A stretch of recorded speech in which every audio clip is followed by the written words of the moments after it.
Nelms, usually even-tempered, burst into the command center screaming, "My pigs are going insane! They bit through their pens like the metal was cardboard." During an emergency meeting with the senior crew, Friedman laid out a grim plan. "If we can isolate the contamination to the lower decks," he said, "we can jettison the compromised sections into space." A murmur of shock swept the room. Executive Officer Holden shook his head.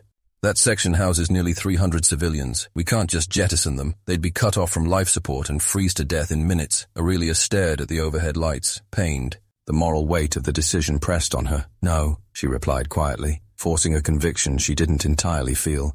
"We can't sacrifice them. We need to find another way." Her resolve was tested minutes later. A frantic distress call erupted over the ship's intercom. "They're in the corridors! The animals, my God, someone help us! They're cornering us!" And then the transmission cut off. Within hours, the Nova Aurora felt like a war zone. Friedman's security teams patrolled the corridors, the flickering lights revealing scuttling shapes overhead. Some of the creatures had banded together in packs. Like the wolves on Earth, they were showing signs of a hunting strategy.